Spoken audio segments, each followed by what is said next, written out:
Welcome to lecture number 71. This is historical topic 7.3, the Spanish-American War, and the theme is America and the world.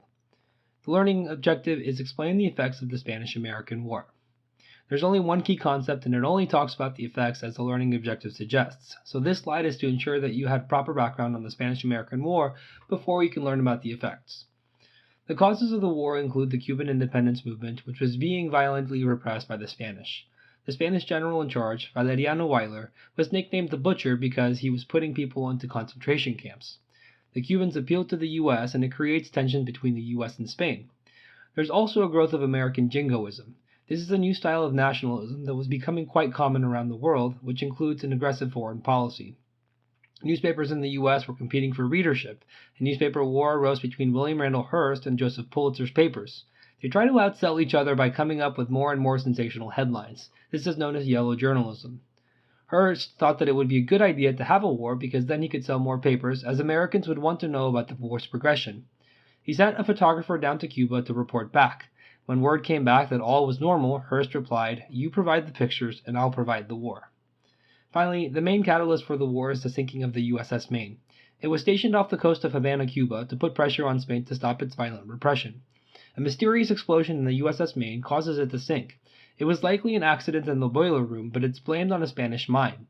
The newspapers exaggerate these claims and the American people clamor for war. Therefore, William McKinley declares war on Spain. Because the United States was declaring war on Cuba's behalf, obviously the fighting would begin in the Philippines and the Pacific Ocean. Well, not obviously, but that's what happened. American Admiral John Dewey happened to be in Hong Kong at the time. The Philippines were a Spanish holding, and he was directed to attack the Spanish there. Dewey defeats the Spanish Navy at the Battle of Manila Bay with the help of the Filipinos, who were also hoping to gain independence from Spain. They also win some land battles which keep the Spanish Navy from making its way over to the United States or making their way over to Cuba. The United States had a naval advantage going into this war from all of the ships that Teddy Roosevelt had commissioned when he was Assistant Secretary to the Navy. They overwhelmed the Spanish Navy in Cuba, and the Spanish surrendered after 3 months. William McKinley later calls the Spanish-American War a splendid little war, because it lasted such a short amount of time and yielded valuable territory. The most recognizable land battle is the Battle of San Juan Hill. Teddy Roosevelt and his Rough Riders are victorious, and it leads to the growth of his celebrity. The 3-month war actually yielded more casualties from disease than actual fighting. Now we can move on to our key concept, and that is, the American victory in the Spanish-American War led to the U.S. acquisition of island territories in the Caribbean and the Pacific, an increased involvement in Asia, and the suppression of nationalist movements in the Philippines. The first of these effects is the acquisition of island territories. The Treaty of Paris of 1898 formally ended the war. The United States gets Puerto Rico, Guam, and the Philippines, and in return they pay the Spanish $20 million. There's some similarities to be drawn to the Mexican-American War that had concluded exactly 50 years prior. That war also concluded with the addition of territory that wasn't primarily tied to the cause of the war, and the U.S. compensating the losing country for the new territory. The war's catalyst was Cuba, and in this case, it escapes the fate of annexation by the U.S. Cuba gains its independence as a result of the war, since the U.S. had explicitly denied itself the annexation of Cuba in its declaration of war in an attempt to show that this wasn't a war of imperialism. The provision in the declaration of the war is called the Teller Amendment. A few years after the war's conclusion, the United States leaves, though not without forcing Cuba to accept some pro-American provisions in their constitution and giving up a small harbor at Guantanamo Bay.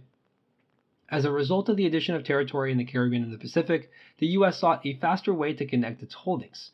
This led President Roosevelt to get involved in pushing for a canal through Central America that would cut down the time it took for ships to go from the Atlantic to the Pacific. The French had attempted to construct a canal across modern-day Panama, which belonged to Colombia. Due to deaths brought on by mosquito-borne viruses, they had abandoned the project. Roosevelt approached Colombia to pick up where the French left off, though he wasn't happy with the deal the Colombians were offering. So he approached the Panamanians and promised U.S. military and naval support in the event that they happened to declare independence from Colombia. Panama obliged and gave the U.S. a sweetheart deal on the construction of the canal, which included a 99-year lease on the operation of the canal. Related to finding faster naval routes, Roosevelt, as president, continued to invest in the Navy commissioning new modern warships. They're nicknamed the Great White Fleet, and they're sent on a world tour meant to partially parade American strength to the rest of the world, but also to build goodwill in all ports that they visited. The images on the scene are meant to visualize all of this. The two images on the right show opposing views of American actions in intervening on behalf of Cuba. The top image, drawn from a Spanish perspective, has Uncle Sam clawing at Cuba and other islands in the Caribbean. The bottom right shows Teddy Roosevelt on a visit to the Panama Canal wielding a construction crane. Finally, the Great White Fleet at sea with dark clouds of exhaust powering them forward. The second effect that the key concept mentions is increased involvement in Asia. This is mainly due to the annexation of the Philippines and Hawaii in the Pacific. The United States grows physically and economically closer with China. At the time, China had been severely weakened by European spheres of influence. The United States was initially shut out of these arrangements that gave European powers preferential trading privileges across various regions of China. The US wanted to avoid wars with the European powers, yet also wanted a way to get similar access to Chinese markets. The US Secretary of State John Hay comes up with the open door policy and presents it to the European powers. It would effectively grant every foreign power equal access to markets in China to avoid any potential wars. So the US interject themselves by playing the neutral arbiter. Not all Chinese are thrilled for the system that was set up by outsiders. A secret society nicknamed the Boxers planned an uprising to expel foreign influences. The 1900 Boxer Rebellion was quickly put down by a multinational military force, of which the United States was a part. The failure of the rebellion further weakened China and eventually results in the end of the imperial dynasties of China. Japan was another important Asian trading partner in the Pacific. The trade relationship that started in 1854 as a result of the Treaty of Kanagawa had major positive effects for Japan's industrialization. When Japan enters into a war with Russia over territory in North Korea and Manchuria, the Russians are badly beaten. Again, to bring about a stable trading environment, Teddy Roosevelt steps in and helps mediate a peace. Roosevelt also has to navigate an awkward situation between the US and Japan. In California, discriminatory laws kept kids of Japanese descent from going to the same schools as white students. Japan was now an industrial power and deemed that Japanese nationals be treated with respect while abroad. It escalated into a diplomatic crisis, with Roosevelt stepping in to ask California to repeal its discriminatory laws against Japanese nationals. In turn, Roosevelt asks the Japanese government to discourage Japanese migration to the United States.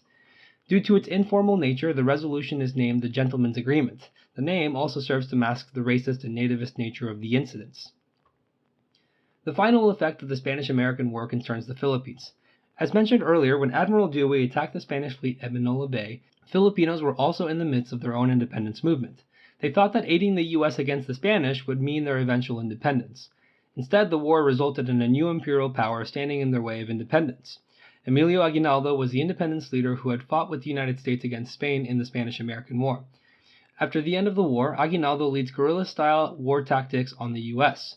This usually involves a smaller, less equipped force attacking a larger, better equipped force and retreating instead of engaging in a prolonged battle.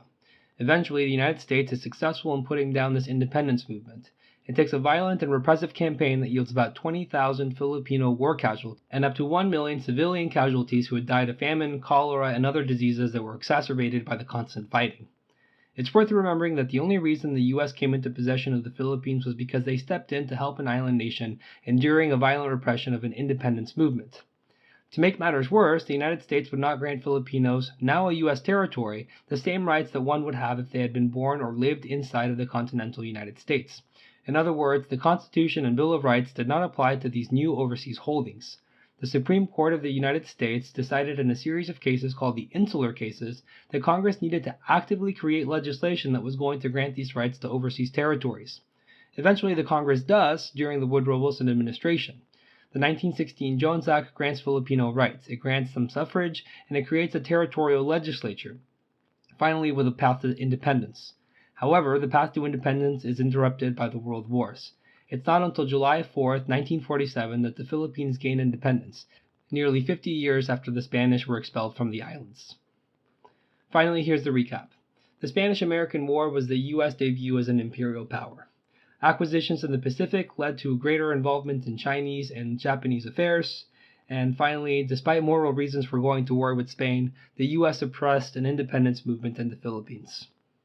Thank you for watching. If you would like to watch the next lecture, you can click the video link on the screen. And if you're looking for more practice to help you on the AP exam, you can visit apushslides.com. I wish you the very best in all of your studying and look forward to seeing you back in the next lecture.